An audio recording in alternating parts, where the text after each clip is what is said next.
Ayan po mga katitay, good morning po.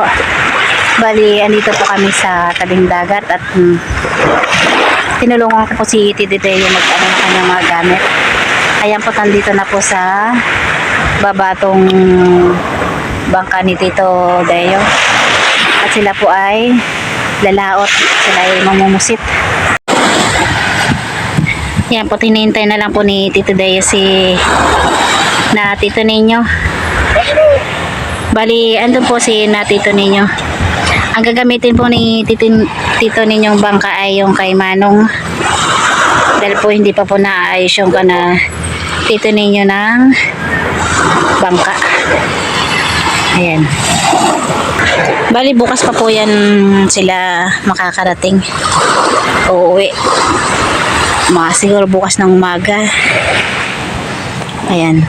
Kasi po mamumusit sila.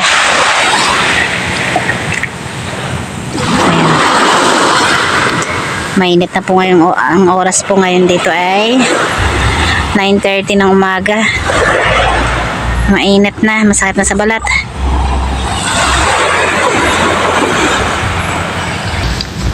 Kaya po nandito ay kompleto na po lahat yung ni Tito Deo gamit.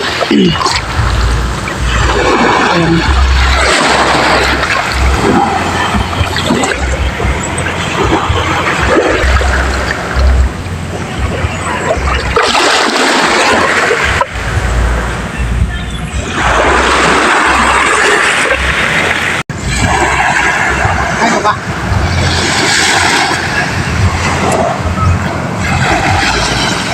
Daya mo ah.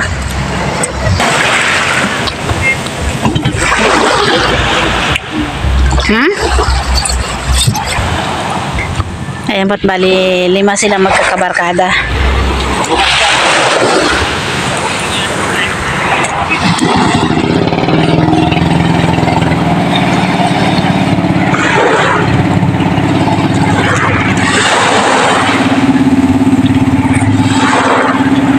Ayan po't nauna na po yung isa nilang kabarkada. At doon naman po si Tito Ninyo. Ayan po't paalis na rin po si Tito Deo.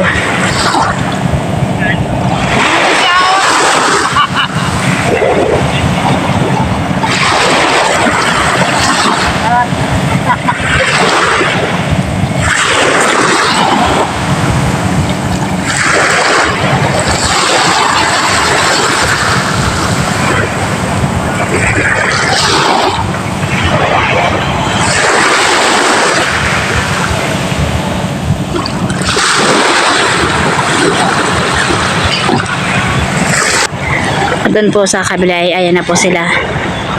Nakaano na po sa paalis na rin po sila. Dami nilang lalaot ngayon.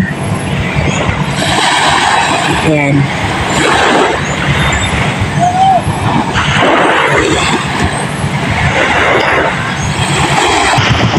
Ayan po, tumaandar na po yung bangka ni Tito Deo.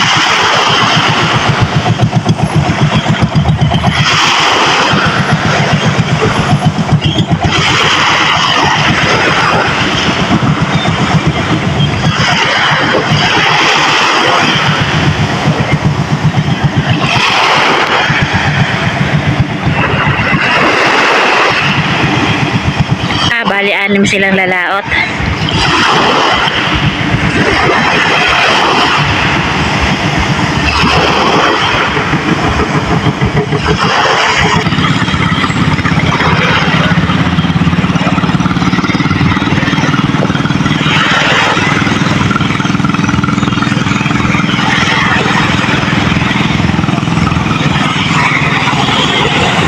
Ayan po, nakalis na po sila lahat. Ayan.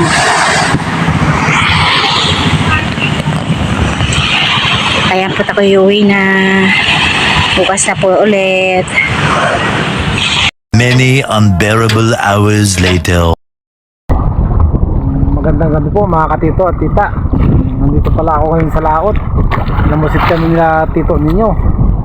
Saka si Uncle Paus. Saka si Federico. Bali 5 po kami na musit. Ayan, medyo malakas po ang alon, no? Malaki ang alon. Ayan. Medyo malalaki yung alon ngayon. Eh, wala pa tayong nahuling isda kanina. Umalis pala kami kanina sa tabi mga alas 10. Alas 10 ng umaga. Ang oras ngayon ay mag-aalas 7 pa lang ng gabi. May mga pusit na akong nakikita. Sana makarami tayong pusit, makabawi tayo sa pusit. Mamaya ipapakita ko kung paano manghuli ng pusit, mga katito at tita. Bibidyoan natin. Kaya lang medyo malabo itong cellphone natin. Kaya pasensya muna, medyo malabo pa. Hindi pa nakakabili ng bago. Mamaya na lang ulit mga katito at tita. At kakain muna ako, medyo nagugutom na eh. Ayan, medyo lumit na yung mga alon. Medyo kumalma na ng konti mga katito at tita. Eh, mamaya pa tayo maniniwasiw, manguuli ng pusit. Magpaparami muna tayo ng pasilong na pusit. Mamaya tayo maniniwasi para malaman natin kung marami tayong pasilong na pusit. May isang oras pa. Good morning po mga katito at tita. Mag-aalasin ko na ng madaling araw. Hindi pa po tayo uwi dahil mangingisda pa tayo. Baka makahuli pa tayo ng 3 pirasong yellowfin. Bali na una na umuwi si Uncle Paus at si Pare Reggie.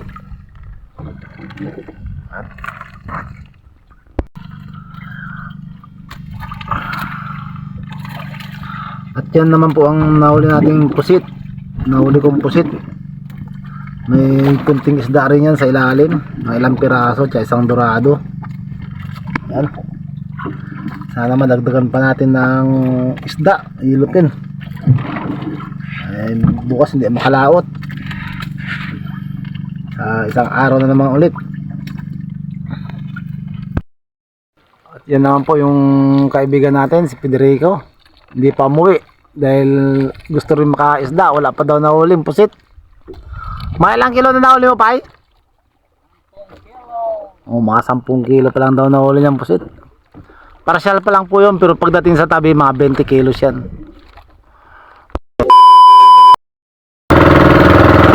Malapit na po kami sa tabi mga katito at tita. Nauna na si tito ninyo. Bali, yan po lang ang nahuli natin. Dagdagan pa ng 10 pirasong tambakol, skipjack, saka isang yellowfin.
Good morning po mga katita. Bali, andito po kami ni Tita Saning sa tabing dagat. Nag-aabang po ka na Tito Ninyo at saka kay Tito Deo. Ayan po, wala pa po sila. Ayan po, ang ating dagat ay tahimik. Ayan, nagkalmada. At pupunta muna po kami ka na Tinini. At doon po sila ate Bebe. Ayan. At doon na rin po si Tita Saning.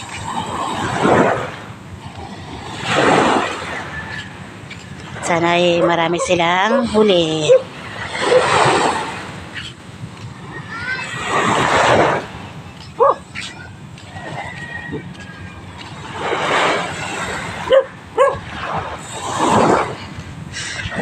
At ayan po si James.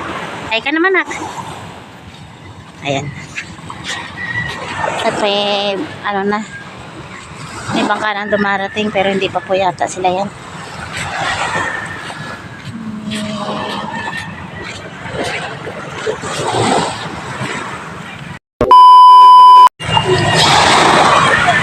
Ayan po, nag-chat na po si Tito ninyo kay Tita Saning na malapit na raw po sila. Ayan. Baka yun na po sila nung parating.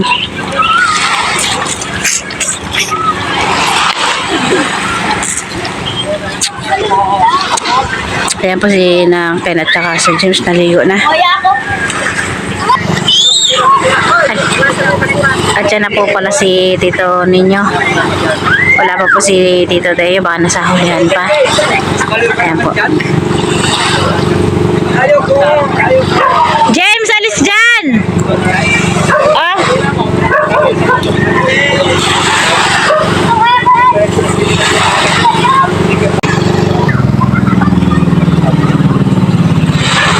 Ayan na po yung magbubuhat ng bangka at yan, tingnan natin.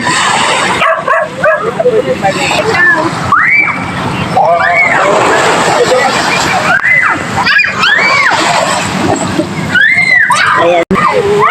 Ayan po yung huli ni Tito ninyo. Ang laki naman yan. Galong-galong.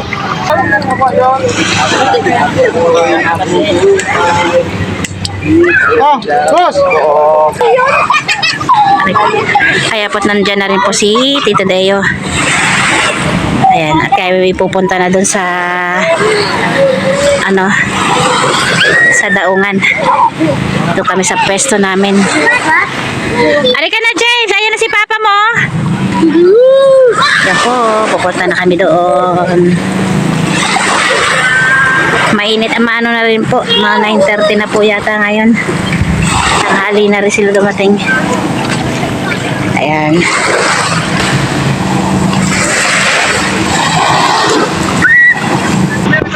Ayan po na si Tito Deo. Tsaka yung kabarkada niya. Ayan na.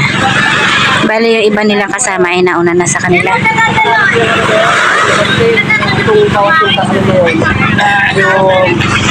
Ayan na po.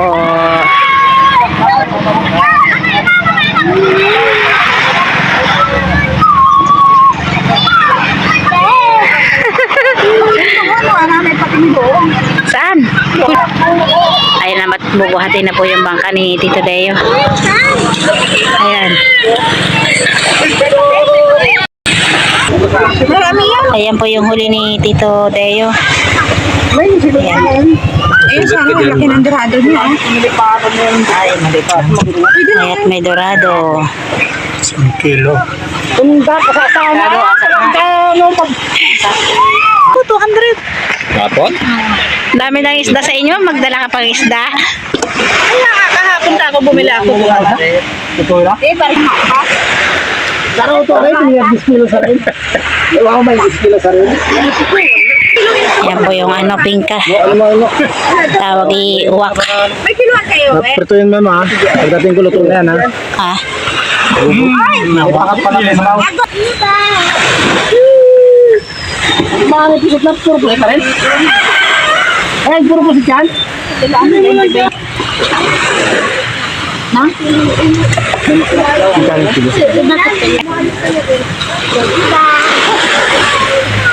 Look lang. Ano? Para maganda yung outfit. Akala ko marami na yung pusit ko. Apang ako. Ayan po yung huli ni Tito Deo, yung pusit. Ayan. Long, rito ko nong. Ang pusit. Long. Sama-sana mana po yun, may isda at pusit. Oo, yun na. Kaya pagsasalukin na ni Tito Dayo yung pusit. Malamig.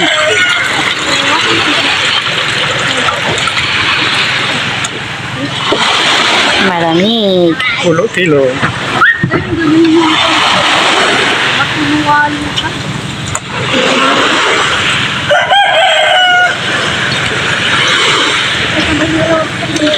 Yan. Mamaya hindi po sila makakalaot at malakas na naman.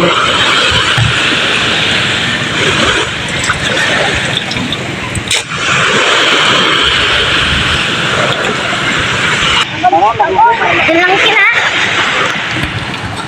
Mga ilang kilo kaya yung pusit man? 10 kilo.